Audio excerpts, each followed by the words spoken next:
जीतना एक लिहाज से इम्पोर्टेंट भी है कि सबको बता सके फैंस को कि देखें एक तो हमने वर्ल्ड कप खत्म किया, ठीक है डिसअपॉइंटमेंट है कि वर्ल्ड कप का सेमीफाइनल नहीं खेल सकेंगे, अप्स एंड डाउन्स आए हैं मगर हम बुरी टीम नहीं थे। टीम पे बहुत प्रेशर क्रिएट हो गया, फिर से इनको फखर जमान की जरूरत होगी। मेरी हल्की फुल्की मीटिंग हुई कि अगर कप्तान बुझ सा जाता है और डिसअपॉइंटेड होता है बिकॉज ऑफ पॉलिटिक्स जो कि खेली गई है, मैं समझता हूं कि कुछ प्लेयर्स के साथ, इस टीम के साथ एजेंडा बेस्ड है, टीम को नीचे गिराना, कप्तान को नीचे गिराना, ये हम इसमें खुशी महसूस करते हैं। जब पाकिस्तान हारता है तो कई हमारे क्रिटिक्स जो हैं वो खुश होते हैं कि हमें हेडलाइंस अब मिलेगी और हमारी इंपॉर्टेंस होगी।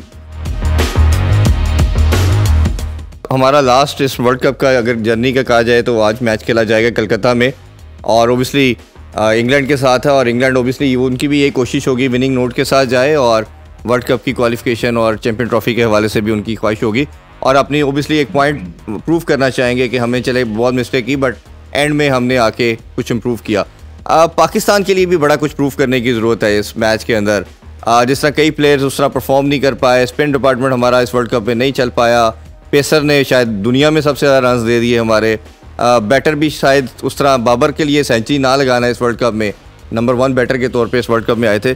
तो कैसे आज के एक तो मुकाबले को देखते हैं और आपके ख्याल में कोई कंपोजिशन या कम्बिनेशन में चेंजिंग नज़र आनी चाहिए या जो लास्ट टीम हमारी न्यूजीलैंड के अगेंस्ट उतरी थी मैदान में वही आप एक्सपेक्ट करते हैं?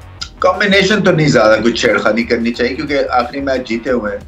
दूसरा देखिए, ये इस टीम पे बहुत प्रेशर क्रिएट हो गया पाकिस्तान के ऊपर क्योंकि हम बड़ी एक्सपेक्टेशंस लगा लेते हैं और सही भी है इसलिए कि हमारा एक तरह से जीना मरना यही स्पोर्ट है।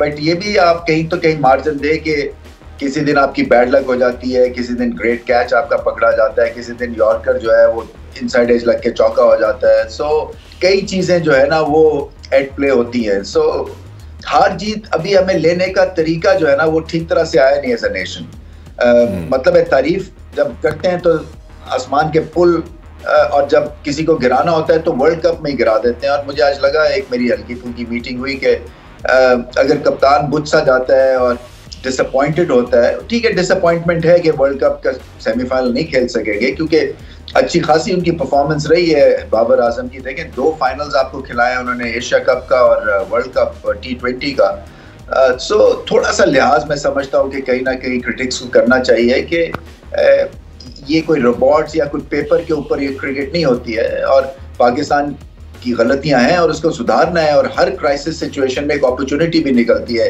हर अंधेरे के बाद, डार्केस्ट अंधेरे के बाद लाइट आती है। सो इतनी भी ऐसी कोई चीज़ नहीं है कि जो हम बिल्कुल ही सहम जाए या बिल्कुल ही हम नेगेटिव हो जाएं।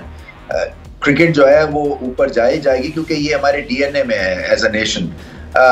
तो ये बहुत ज़्यादा डिपेंड करेगा पाकिस्तान की परफॉर्मेंस। ऑब्वियसली अगर टॉस जीतते हैं तो पहले बैटिंग करेंगे और कितने रन वो लगा सकते हैं और फिर से इनको फखर जमान की ज़रूरत होगी।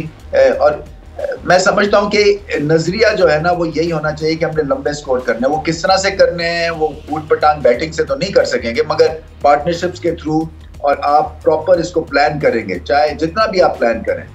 ये पिच जो है ये वैसी बेंगलोर जैसी नहीं है कि आप 350 आराम से लगा देंगे, गेंद फंसता भी है। मुझे नहीं पता कंडीशंस कैसी होती हैं इवनिंग में क्योंकि पिच जो थी वो देख नहीं सके थे, बट अच्छी कंडीशंस अगर होती हैं तो फिर पाकिस्तान के पास चांस है कि वो एंटरटेनिंग मैच खेल सके और जीतना एक लिहाज से इम्पोर्टेंट भी है कि सबको बता सके फैंस को कि देखें एक तो हमने वर्ल्ड कप खत्म किया ऑन अ हाई नोट, दूसरा कि ठीक है अप्स एंड डाउन्स आए हैं मगर हम बुरी टीम नहीं थे, तीसरा जो नेट रन रेट की मार हमें पड़ रही है इसके बारे में भी एक स्ट्रैटेजी बनानी पड़ेगी क्योंकि 2019 में भी नेट रन रेट पे मार पड़ी हमें, जो हम वेस्ट इंडीज से बड़ा बुरा मैच हारे और फिर रिकवर ही नहीं कर सके, हालांकि हम पीक कर रहे थे और मैचेस जीत रहे थे। और इस दफा भी जो नेट रन रेट की बुनियाद के ऊपर न्यूजीलैंड हमसे आगे निकल गया, हालांकि न्यूजीलैंड को हमने 400 करके उनको हमने हरा दिया। तो ये आपको इससे अंदाजा यही होता है कि प्लानिंग और स्ट्रैटेजी और समझ बूझ जो है ना इसके ऊपर भी एक प्रॉपर तरह से आपका होमवर्क होने की जरूरत है।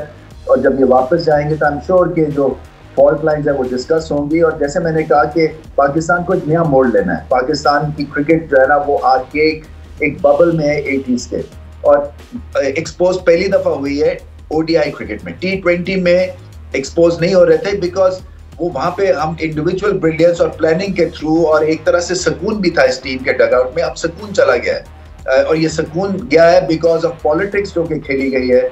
मैं समझता हूँ कि कुछ प्लेयर्स के साथ, इस टीम के साथ एजेंडा बेस्ड है, पेरोकियल है, सिटी बेस्ड है, टीम को नीचे गिराना, कप्तान को नीचे गिराना, ये हम इसमें खुशी महसूस करते हैं। जब पाकिस्तान हारता है तो कई हमारे क्रिटिक्स जो हैं वो खुश होते हैं कि हमें हेडलाइंस अब मिलेगी और हमारी इंपॉर्टेंस होगी, टीम को हम गंदा करते हैं। तो ये कहीं ना कहीं हमें ब्रेकें लगानी है और ये कलेक्टिव सोच और कंस्ट्रक्टिव सोच की जरूरत है कि इस टीम को सुधारना भी है, अच्छे हमने राय मशवरे भी देने हैं, मगर ये नहीं हो सकता कि हम एजेंडा बेस्ड पेरोकियल नस्ल के ऊपर, कल्चर के ऊपर रह के और हम इनका बेड़ा गर्क करते हैं और अब इसी मॉडल को नीचे घसीट के ले जाएं, क्योंकि पाकिस्तान जो है वो ऑप्शंस कम है हमारे पास क्रिकेट में। यही प्लेयर्स के इर्द गिर्द कॉम्बिनेशन सजेगा तो आपको इनकी इज्जत करनी है। क्रिकेटर की अगर इज्जत नहीं करेगा, खास तौर पे जिसने क्रिकेट नहीं खेली हुई है या ऐसे क्रिकेट बोर्ड में जिन्होंने क्रिकेट नहीं खेली हुई है, तो फिर अगर आपको अभी वेकअप कॉल नहीं आई है क्रिकेटर्स को या एक्स क्रिकेटर्स को, तो पता नहीं कब आएगी।